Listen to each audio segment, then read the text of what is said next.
Hi guys, Ekansh here. I've also got Aditya and Anirudh with us today. In today's video, we don't have any guests. It's just us guys, and we are going to be talking about the last year and a half. And unless someone's living on the moon, we've all been affected by the COVID and the pandemic. And the idea behind today's video is just us sharing our experiences in the last year and a half, how the pandemic has affected us, our personal lives, our professional lives, what are the challenges that have that have come up, and how we've dealt with it. Or it's just because we're all in the same boat. We've all dealt with it, and it's just a different version of a similar problem. Aditya, do you want to start with talking about how the past year has been for you? What are the changes and what's come along? Yeah, absolutely. So, hi guys. As you all know, I'm Aditya, and I'm working in UK. Been here a couple of years now, and I think it's been a while since we've spoken about how the pandemic has infected all of us. So, I mean, none of us have been immune to COVID. We've all been affected by it in some way or the other, either tested positive or seen patients who have tested positive or operated on those patients, and uh, it's been a challenge both professionally and personally. I think. So as you all know, I think Ekansh, as you remember, Ekansh, the last time we were freely hanging around was at my wedding, which was just before COVID, and I I managed remember to very get through. distinctly. But yeah, I think I flew back after the wedding with a full-on a big fat Indian wedding, and then people flying from all over the world and then traveling back to their places. All of us managed to go back safely, except for my wife, who was and because of the pandemic was unable to travel and join me much later in September. How Uh, long were you? How long before your wife could join you? so I got married in February, as you remember, and my wife joined me in September. So Man, it's a it long was a time. significant time. And now the problem is the other way around. Now she can't go back home if she wants to. So How about you, Anirudh? How's your thing been? So I actually started working here in January 2020, and at that time, COVID was just like a weird disease happening in some far off place, and nobody used to pay much attention to it until the next month in February and March, when things really spiraled down. You just And snuck so into the UK just before it hit. absolutely, I think if it was 2 months late, I would probably still not be here. Yeah. Um, so just 2 months into the new job where I was still settling in, the pandemic struck in, and then we were all redeployed. So I was hardly able to settle down and get my feet in before all of this struck. Um, so Probably my particularly hard for you, Anirudh, because while me and Aditya probably had about a year each to kind of settle in, you literally joined the NHS, and in a month or two, you got redeployed to the medicine field, right? yes. So initially in April, I think for about a period of 3 weeks, we were redeployed to the ICUs and the other medical wards as well. Mm-hmm. My early memories of working in the UK are, with COVID and COVID patients, and at the time where PPE was just coming in, and the guidelines were changing every day. There were classes on donning and doffing PPE, and things were changing. Everything was very new. Yeah. So it was a difficult time. Yeah, definitely. I think same here. I got redeployed into nephrology for about 2 to 3 months. However, personally, and then looking back, and obviously this is in hindsight, I quite enjoyed it because that was a time when I was not expected to do any on calls. Very little was expected of me at work. I was just kind of helping with ward work. I took bloods. I did some ward work after several years, and I remember taking my first blood sample after several years, and I could actually feel like I'm actually about to do a case, and I was so happy when I managed to draw blood. Good. I Yeah, I think remember. for me it was quite similar, but for us what happened was we were demoted to SHO roles once again, whereas the SHOs were redeployed. So we were mostly based, doing ward work, but within the realm of orthopedics. So I was probably in a bit more in my comfort zone. And it was, I So don't how do think you, there what would do have you been an guys think? How ICU has it, opportunity. besides the time that we were redeployed, how has it affected your training opportunity? And that's what I think people want to know. And what do you see coming in the future as a result of that? In the next year or two, what's your experience? And then I'll share mine as well. Um, so You in want to my go for it first? Yeah. yeah, so in my experience, I think uh, so it's been challenging for everybody, including the trainees who are in their STs, and getting numbers has been a challenge for everybody, almost everybody. Whereas trauma has still been going on, but elective operating has significantly was cut down in the last year, Mhm. and that was Yeah. across the country. I don't think anybody would say differently that they've had the same experience as it was pre-COVID in any form or in any way. The wait times have obviously increased, uh, and I think it is now things have opened up and things are going back to normalcy at some point. But it was a For significant loss now. of training.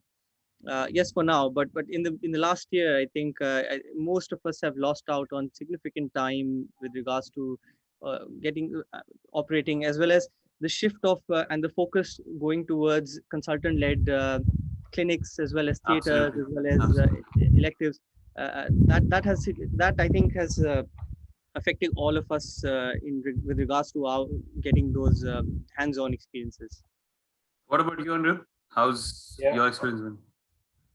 pretty much the same as Aditya again. I think I was reading in one of the journals that the elective operating, especially hip and knee replacements, have gone down by more than 50% compared to what they were pre-COVID. So, that itself, those numbers tell us how, there's been a significant dip in elective surgery.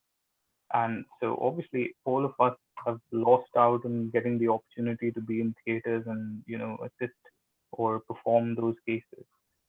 Hmm.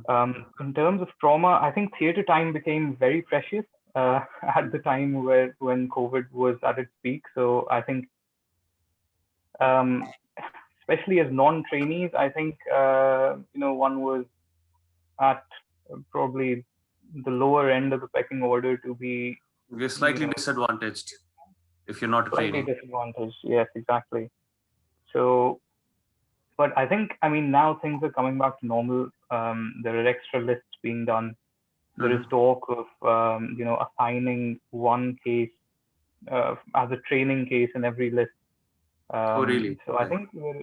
think, people have realized that this has impacted training significantly, and there are reforms being made now to basically cover up for all the time lost. Makes sense. I mean, and my experience again, as similar to you guys, I was having a look at my operative numbers for the last year and a half, and they're very, very low.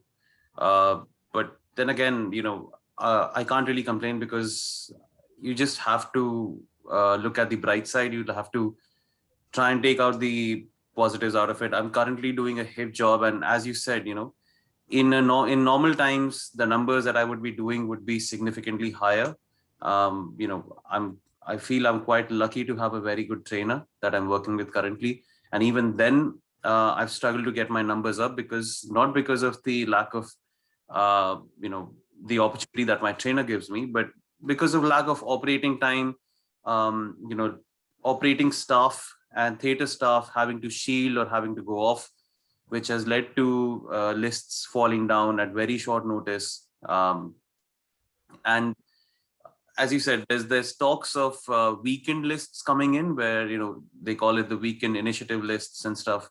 But then again, there's a problem with that is people are jaded. The theater staff, the scrub nurses, everyone is jaded over the last year and a half. A lot of the people here are from different countries, not just from India, but from Pakistan, but from Sri Lanka, and all over Europe. And many of these people haven't gone seen their families, or we've actually seen them in for a very short span of time. So these are problems, I think, which while the intention is there, I am slightly skeptic about how the execution will be, and what the results might be. But Well, I think that would vary from trust to trust. It's not a universal thing. So at least there are efforts being made to increase operating time for everybody. And that's something that we can acknowledge and appreciate. Other than that, I think moving on from there, the other trouble that as you mentioned, is getting jaded with regards to not being able to go home, and we're all in the same boat, I would understand. So, for example, since my wedding, I haven't gone home or visited anybody in my family. We don't have any family in UK, I think. Uh, so it's all about making the right friends, and ensuring that you have making sure that you've got mental balance is in place with the right company, and you keep yourself busy in the times, and not always focus absolutely. on the negative that is going on, especially with COVID. It's the other thing is, I think, with regards to our own personal lives. So since my wife has been here, so she runs a clothing brand in India. Unfortunately, the plan was always for her to travel up and down, but with COVID, everything has gone down with regards to that as well. Mhm. And we all have to do what we can. Uh, and Just similarly, I think another problem that people are facing, that we were fortunate enough to clear our MRCS, but it's impossible to get the dates for PLAB and MRCS these days. Yeah, absolutely. Anirudh, how about your how? Yeah, I think my experience has been very similar. I've been trying. I mean, I've tried twice to figure out something to be able to go home. It has unfortunately had to be cancelled on both occasions. And I think that's continuing even now. So we're still on the red list. You can't travel home. Family cannot come to the UK. So obviously, it's a bit, it is obviously very difficult in that sense, not having family in the UK.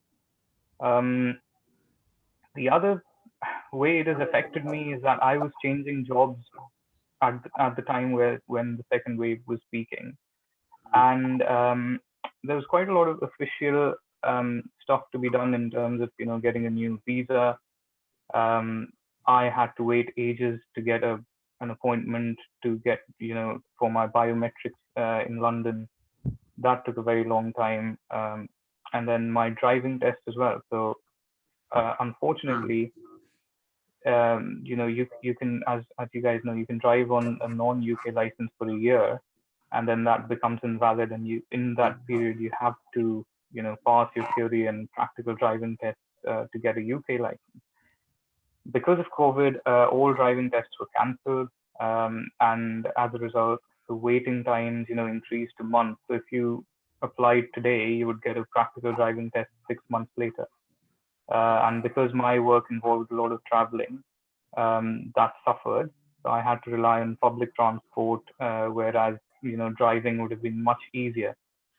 So I think looking back in retrospect, I think there was um, a petition and quite a few people appealing to the government to change that rule and consider to extend the validity of non-UK driving licenses, but that didn't happen. mhm. So I think people in my position would have suffered quite a bit with that. You have the driving license now. Well, yes, thankfully I do. Congratulations. But I think you rightfully said, both of you, that I think we tend to disregard the mental and the emotional toil that this takes, and especially, and enough has been spoken about it. But I'm just going to do the same. That it has taken a lot of big mental and emotional toil on everyone. And uh, unlike both of you, I'm by myself. I'm not married, so I've not seen my any of my family or my friends in about a year and a half. And as much as you try and keep a positive mindset, you try and concentrate on good things, but eventually it does hit you. And I was recently trying to get to US to see my brother and my niece. Unfortunately, you need a letter from the embassy to fly into US, and which they're not giving. out quite easily, so I can't go see them. Going to India is all right. You can fly back to India at this point, but coming back, you need to isolate for about 10 to 11 days in a hotel. It's the time, the expenditure, again, the hassle that you go through. It's all of those things. I have tried to, keep myself going with concentrating on my job. I gave my FRCS Part A exam in the last 6 months. I got lucky with being able to get my signatures reasonably quickly. And thanks to you guys for all the support during that time. But yeah, I mean, we've all just somehow gotten through this, and I think we all are keeping our fingers crossed. Hopefully this is the end of it, and we can all, we all of us can meet and get together, and we can all see our families and friends very soon. Like you're absolutely right, Ekansh, and I think it's important to try and look at the bright side of things in the bigger picture rather than own small petty problems. I mean, they're not petty to us, obviously, but if you look at the bigger picture, then we're all in the same boat, and we're all trying to do our best with the situation that we have. I think the good thing is that if you can still, with things opening up, you can always go out over the weekend. Just sit in the sun when it's like today's been the hottest day in all four nations, and just enjoy the weather. Go out for a walk, go for a run, anything that takes your mind off, and gets That's the those beauty of being in the UK, especially in the summer. I think you have lots of opportunities at very close access to be able to go out and have a nice day out with your friends and your family. Yeah, I think just to mention that, I think, again, like you said, you have a lot of things very close access, especially if you have a car. I think, most places are within a few hours drive, and you can get to some really nice scenic places. There's a lot of. I'm sure you really appreciate the driving now and then. I do. Well, I think we've covered a reasonable bit about how our experience has been over the past year and a half. While this might not be our usual informative video, it's a little bit about ourselves. It's a little bit about our challenges. We've tried to. The idea about this channel and about doing this has come up during the times of COVID, so that is one good thing that we have to thank. We've been able to get the time to bring this to you guys. I thank Aditya and Anirudh for taking time out from their schedules as well, and we've all tried hard, and hopefully we can keep doing it. So, there's always something good in every bad situation as well. Absolutely. And I think I'd like to just send across a message to everybody in India who are trying to come to UK, and look, either waiting on your dates for PLAB and MRCS. I think all my thoughts and best wishes are with all of you. And we're hoping that situation will, like I said, in the short term, it may seem like a very big challenge that, this is a setback for your career. But if you look in the long term of things, then hopefully it will only be a small bump in the long road. Absolutely. Any parting message from your side, Anirudh? Oh, I'll just ask everyone to stay positive. I think hopefully the worst is over and we've made it through. So all the best to everyone. Stay positive and keep watching the channel. Yeah. And we can all keep connected. I think those emails that come through, they're very supportive, they're very helpful, and we try and respond to all of them. And I think it's always important to have a good network, both in India and in UK, which are there to guide and support in either direction, in either country. That's one thing I must say. I mean, the response has been absolutely overwhelming. I think the number of people reaching out to us has actually surprised me. We've all tried to get back to them the quickest we can and the best we can. We understand it might not always be what you're hoping for, but feel free to reach back to us, and we will keep trying to get to what you need. Well, thank you. We'll call it quits for today until the next video. Bye bye, and take care. Thanks, Anirudh.